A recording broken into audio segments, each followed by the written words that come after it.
Snow Crash by Neal Stephenson. Read to you by Victor Tsaplenkov. Chapter 1. The Deliberator belongs to an elite order, a hallowed subcategory. He's got Esprit up to here. Right now he is preparing to carry out his third mission of the night. His uniform is black as activated charcoal, filtering the very light out of the air. A bullet will bounce off this arachnofiber weave like a wren hitting a patio door, but excess perspiration wafts through it like a breeze through a freshly napalmed forest. Where his body has bony extremities, the suit has sintered armor gel. Feels like gritty jello, but protects like a stack of telephone books. When they gave him the job, they gave him a gun. The Deliberator never deals in cash, but someone might come after him anyway. Might want his car or his cargo. The gun is tiny, arrow-styled, lightweight, the kind of gun a fashion designer would carry. It fires teensy darts that fly at 5 times the velocity of an SR-71 spy plane, and when you're done using it, you have to plug it into the cigarette lighter, because it runs on electricity. The Deliberator never pulled out the gun in anger, or in fear. He pulled it once in Gila Highlands. Some punks down in the Highlands, a fancy burbclave, wanted themselves a delivery, and they didn't want to pay for it, and thought they would impress the Deliberator with a baseball bat. The Deliberator took out his gun, centered the laser doohickey on the poised Louisville Slugger, and fired it.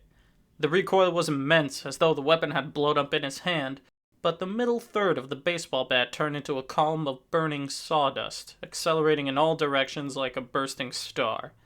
Punk ended up holding his bat handle with a milky smoke pouring out the end, with a stupid look on his face. He didn't get nothing but trouble from the Deliberator. Since then, the Deliberator has kept the gun in a glove compartment, and relied instead on a matched set of samurai swords, which have always been his weapon of choice anyhow. The punks in Gila Highlands weren't afraid of the gun, so the Deliberator was forced to use it, but swords need no demonstration. The Deliberator's car has enough potential energy packed into its batteries to fire a pound of bacon into the asteroid belt. Unlike a bimbo box or a burb beater, the Deliberator's car unloads that power through gaping, gleaming, polished sphincters. When the Deliberator puts the hammer down, shit happens. You want to talk contact patches? Your car's tires have tiny contact patches. Talk to the asphalt in 4 places, the size of your tongue. The Deliberator's car has big, sticky tires, with contact patches the size of a fat lady's thighs.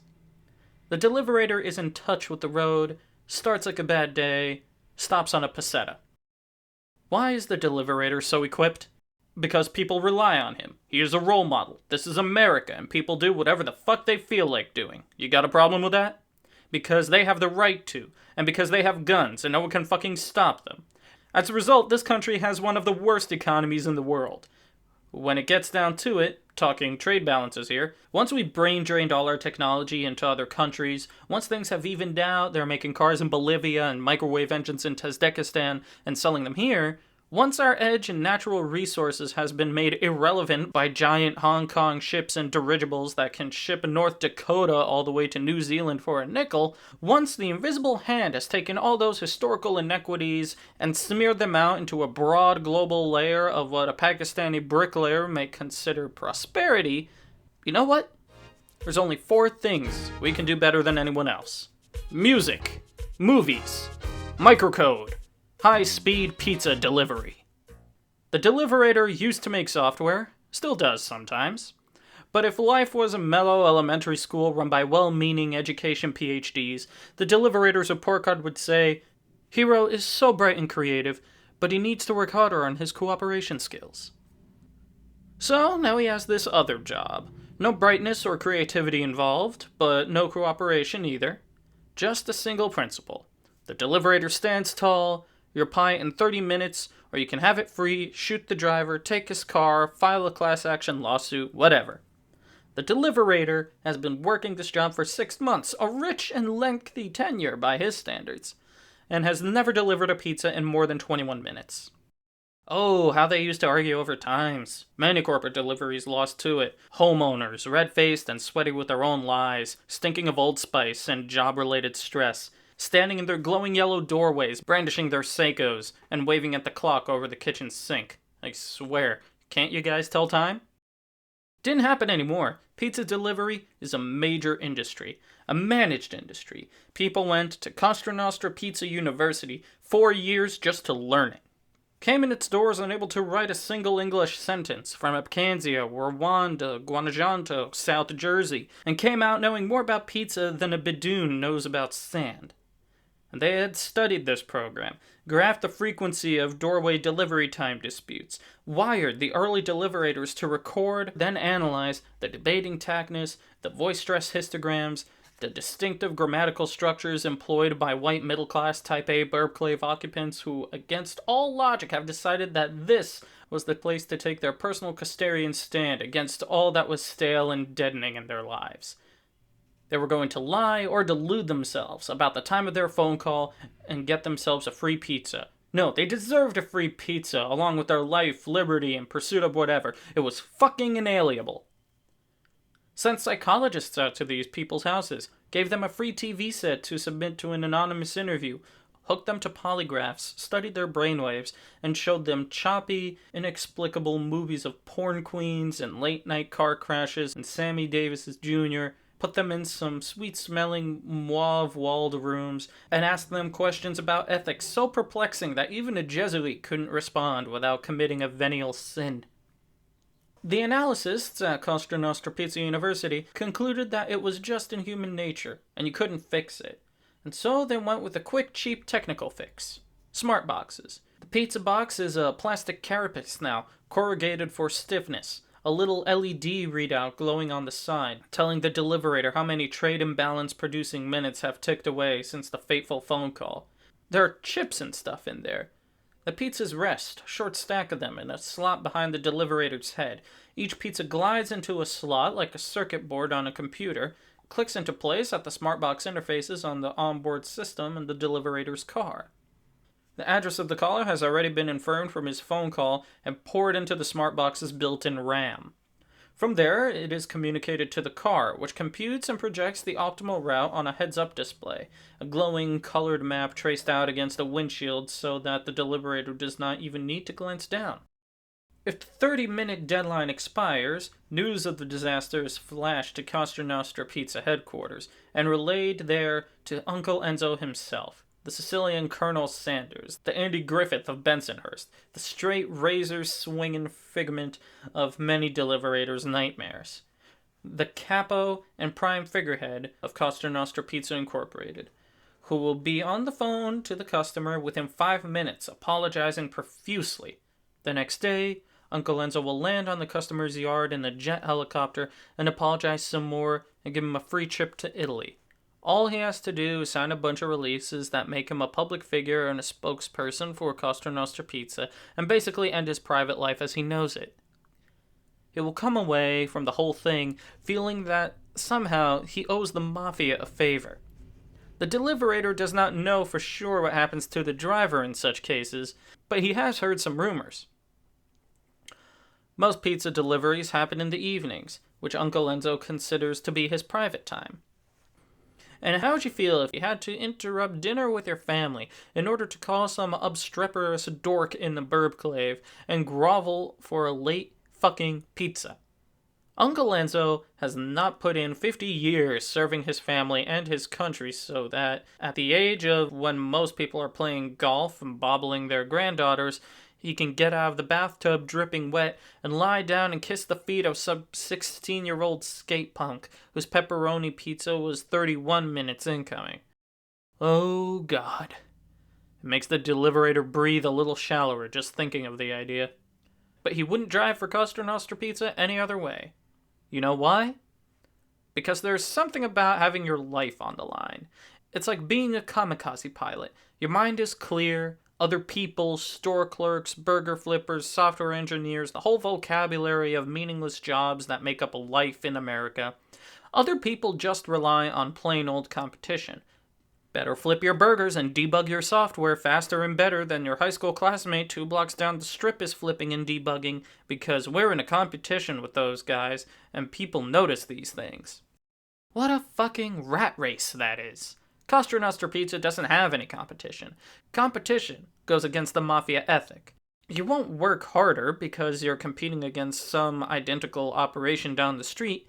You work harder because everything is on the line. Your name, your honor, your family, your life. Those burger flippers may have a better life expectancy, but what kind of life is it anyway? You have to ask yourself. That's why nobody, not even the Nipponese, can move pizza faster than Costa Nostra. The Deliverator is proud to wear the uniform, proud to drive the car, proud to march up the front walks of innumerable Burbclave homes, a grim expression in ninja black, and pizza on his shoulder, red LED digits blazing proud numbers into the night. 1232, or 1515, or the occasional 2043. The Deliverator is assigned to Costa Nostra Pizza number 3569 in the Valley. Southern California doesn't know whether to bustle or to just strangle itself on the spot. Not enough roads for the number of people. Fairlanes Incorporated is laying new ones all the time. Have to bulldoze lots of neighborhoods to do it. But those 70s and 80s developments exist to be bulldozed, right? No sidewalks, no schools, no nothing. Don't have their own police force, no immigration control. Undesirables can walk right in without being frisked or even harassed. Now a burbclave? That's the place to live. A city-state with its own constitution, a border, laws, cops, everything. The Deliverator was a corporal in the farms of Maryville State Security Force for a while once. Got himself fired for pulling a sword on an acknowledged perp. Slid it right through the fabric of the perp's shirt, grinding the flat blade against the base of his neck, and pinning him to a warped and bubbled expanse of vinyl siding on the wall of the house that the perp was trying to break into. Though it was a pretty righteous bust. But they fired him anyway, because the perp turned out to be the son of the vice-chancellor of the farms of Maryville. Oh, the weasels had an excuse. Said that a 36-inch samurai sword was not on their weapons protocol. Said that he had violated the SPAC, the Suspected Perpetrator Apprehension Code. Said that the perp had suffered psychological trauma. He was afraid of butter knives now. He had to spread his jelly with the back of a teaspoon. They said he had exposed them to liability. The Deliverator had to borrow some money to pay for that. Had to borrow it from the Mafia, in fact. So he's in their database now. Retinal prints, DNA, voice graph, fingerprints, footprints, palm prints, wrist prints, every fucking part of the body that had wrinkles on it. Almost. Those bastards rolled in ink and made a print that digitized it into their computer. But it's their money. Sure, they're careful about loaning it out. And when he applied for the Deliverator job, they were happy to take him. Because they knew him. Because he got a loan, and he had to deal personally with the assistant vice capo of the Valley, who later recommended him for the Deliverator job. So it was like being in a family. A really scary, twisted, abusive family. Costa Nostra Pizza number 3569 is on Vista Road, just down from Kings Park Mall. Vista Road used to belong to the state of California, and now is called Fairlanes Incorporated, Route CSV5. Its main competition used to be a U.S. highway that is now called Cruiseways Incorporated, Route California 12. Further up the valley, the two competing highways actually cross. Once there have been bitter disputes, the intersection closed by sporadic sniper fire. Finally, a big developer brought the entire intersection and turned it into a drive-through mall. Now the roads just feed into a parking system. Not a lot, not a ramp, but a system, and lose their identity. Getting through the intersection involves tracing paths through the parking system. Many braided filaments of direction like the Ho Chi Minh Trail. CSV5 has better throughput, but California 12 has better pavement. That is typical. Fairlane roads emphasize getting you there for Type A drivers, and cruiseways emphasize the enjoyment of the ride for Type B drivers. The Deliverator is a Type A driver with rabies. He is zeroing in on his home base, Costa Nostra Pizza, number 3569, cranking up the left lane of CSV5 at 120 kilometers. His car is an invisible black lozenge, just a dark place that reflects the tunnel of franchise signs and logos. A row of orange lights burbles and churns across the front, where the grill would be if this was an air-breathing car. The orange lights look like a gasoline fire. It comes in through people's rear windows, bounces off into their subconscious, and unearths terrible fears of being pinned fully conscious under a detonating gas tank. Makes them want to pull over and let the Deliberator overtake them in his black chariot of pepperoni fire. The low glow overhead, marking out CSB-5 in twin contrails, is a body of electrical light made of innumerable cells. Each cell designed in Manhattan by imagers who make more for designing a single logo than the Deliberator will make in his entire lifetime.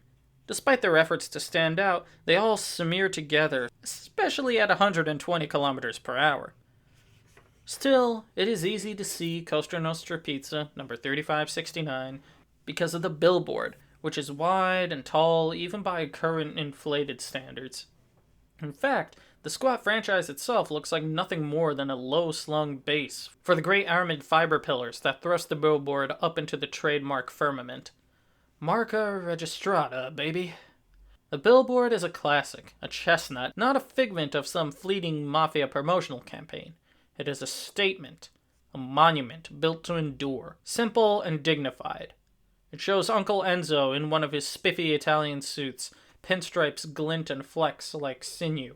The pocket square is luminous. His hair is perfect, slicked back with something that never comes off, each strand cut off straight and square at the end by Uncle Enzo's cousin, Art the Barber, who runs the second largest chain of low-end haircutting establishments in the world.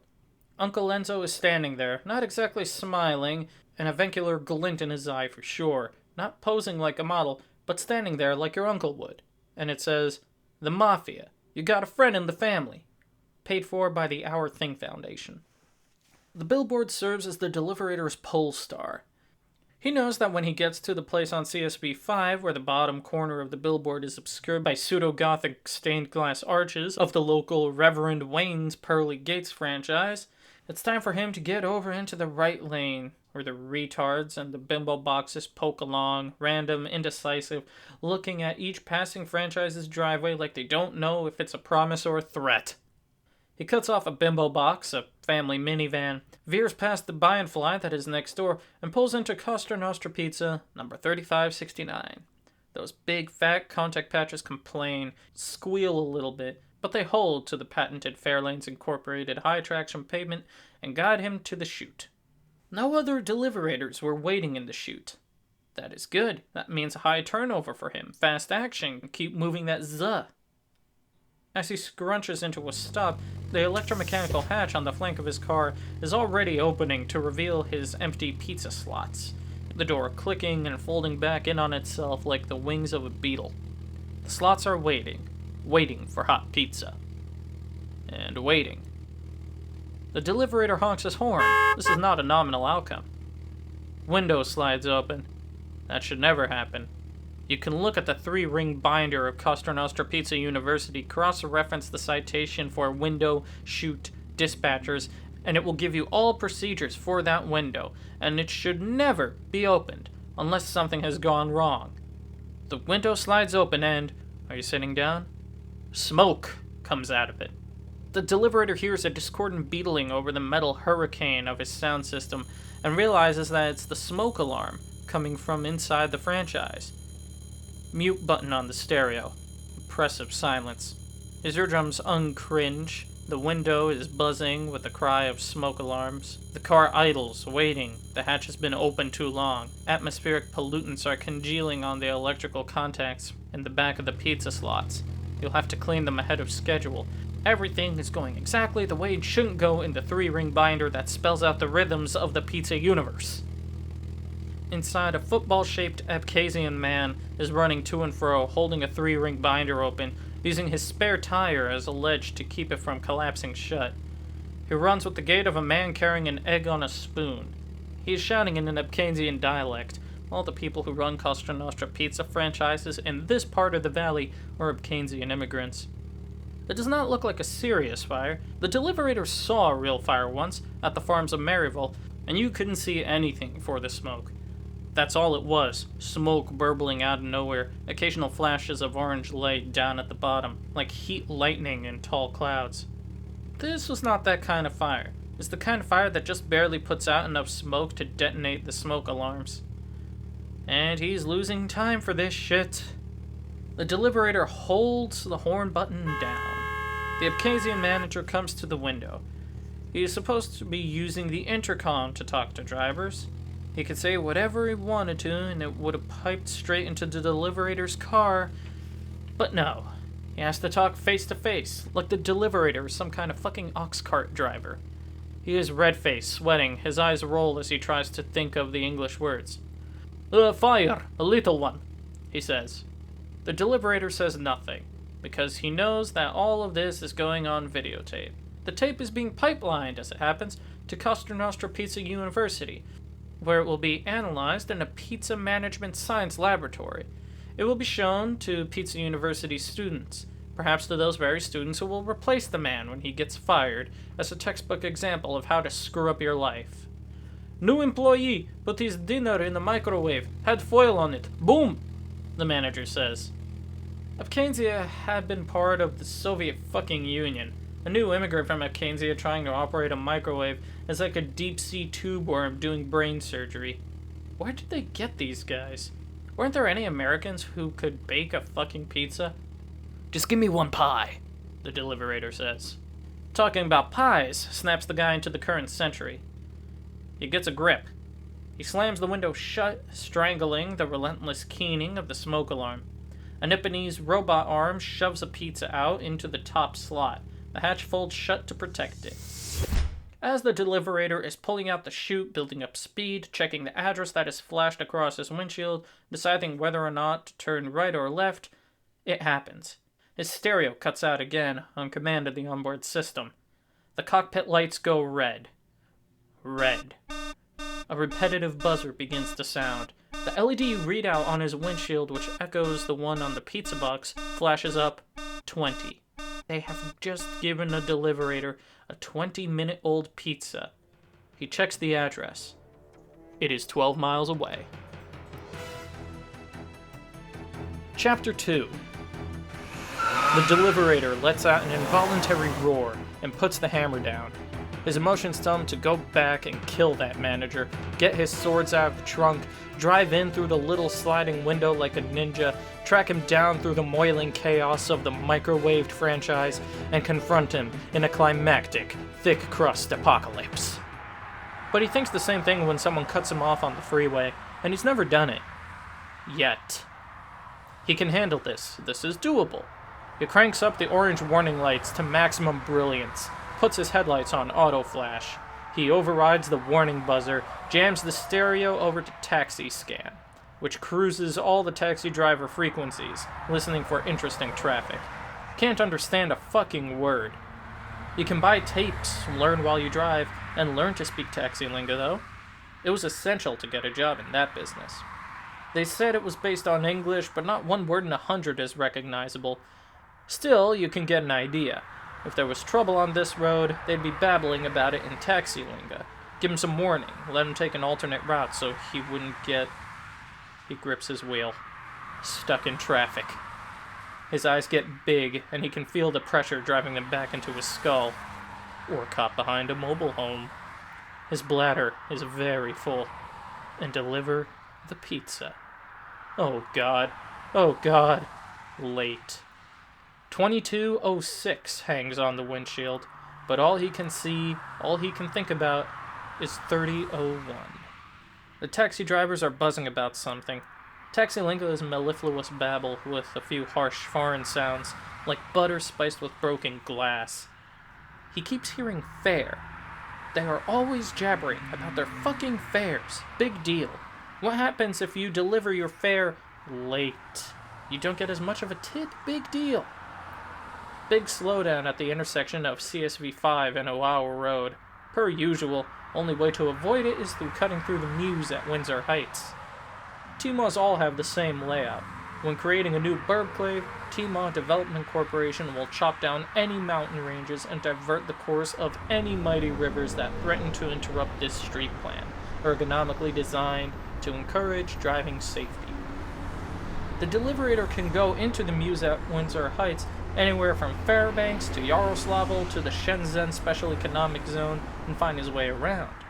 But once you've delivered a pie to every single house in a T-Mall a few times, you get to know its little secrets. The deliverator is such a man. He knows that in a standard T-Mall there is only 1 yard. 1 yard that prevents you from driving straight in one entrance, across the birdclave, and out the other. If you're squeamish about driving on grass, it might take you 10 minutes to meander through T-Mall. But if you have the balls to lay tracks on that 1 yard, you have a straight shot through the center. The deliverator knows that yard. He's delivered pizzas there. He has looked at it, scoped it out, memorized the location of the shed and the picnic table, can find them even in the dark. Knows that if it ever came down to this, a 23-minute pizza, miles to go, and a slowdown at CSB 5 and a wow, he could enter the Muse at Windsor Heights, his electronic delivery man's visa would raise the gates automatically, screen down Heritage Boulevard, rip the turn onto Strawbridge Place, ignoring the dead-end sign and the speed limit and the children playing ideograms that are strung up so liberally through T-Mall, thrash the speed bumps with his mighty radials, blast up the driveway of number 15 Strawbridge Circle, cut a hard left around the backyard shed, careen into the backyard of number 84 Mayapple Place, avoid its picnic table, tricky, get into their driveway and out onto Mayapple, which takes him to Bellwood Valley Road, which runs straight to the exit of the birdclave.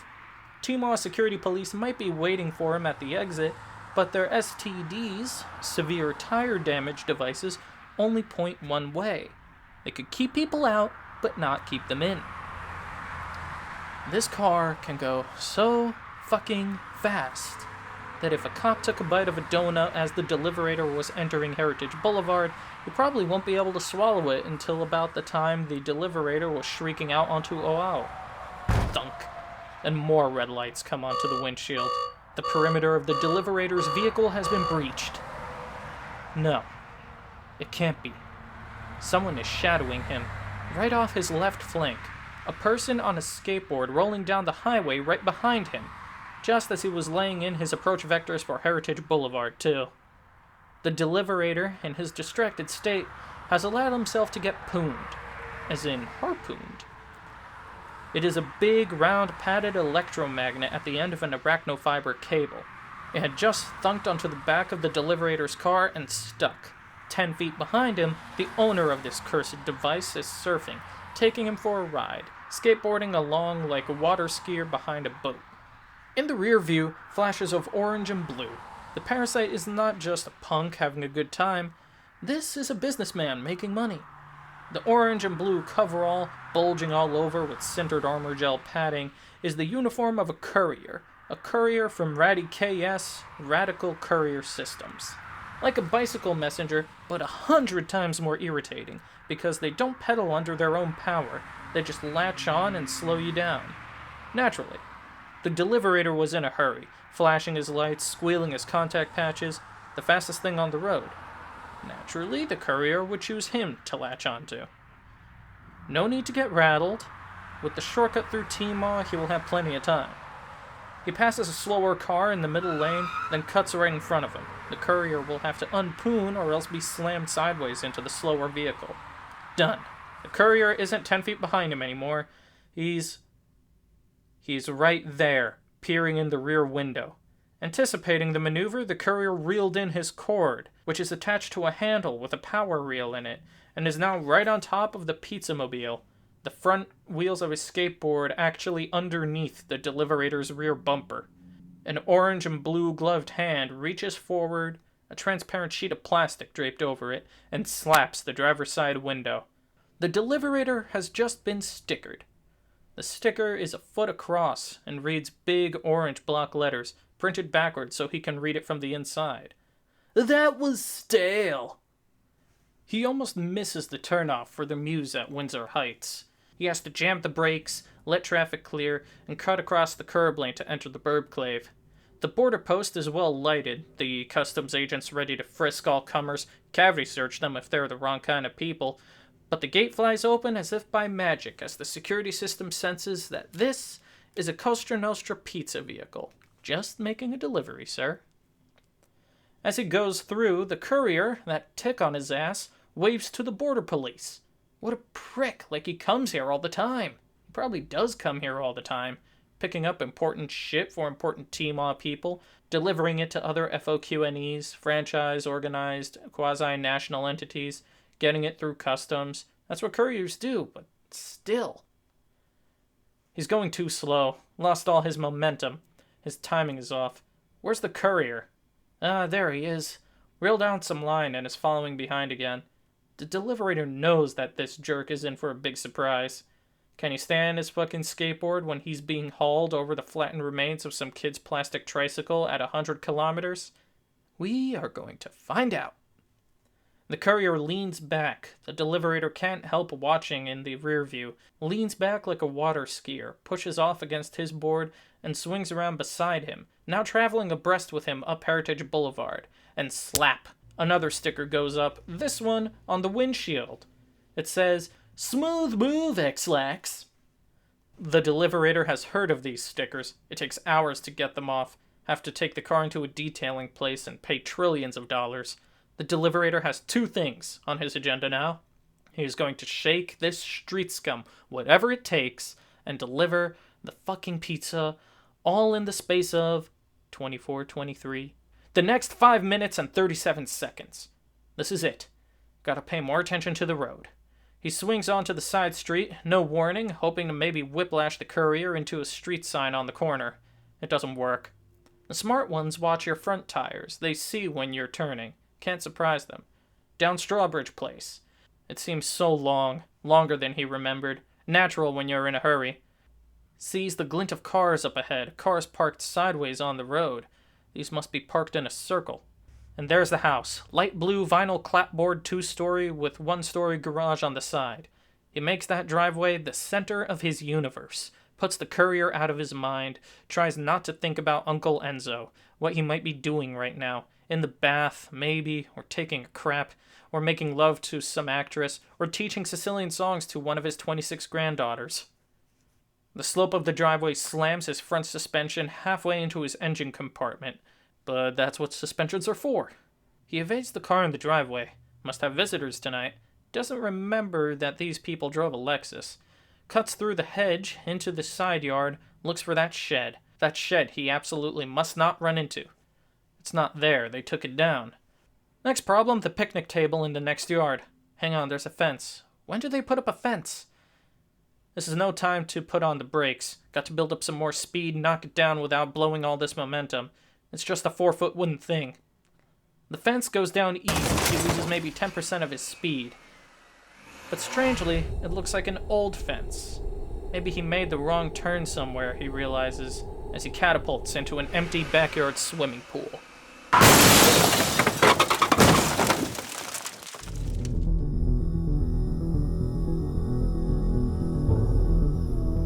You have been listening to Snow Crash by Neal Stephenson, read by myself, Victor Tsaplenkov. If you've enjoyed this, please leave a comment and a like, and subscribe below for more content later on. I have also left a link in the description where you can find and purchase the book for your own reading enjoyment.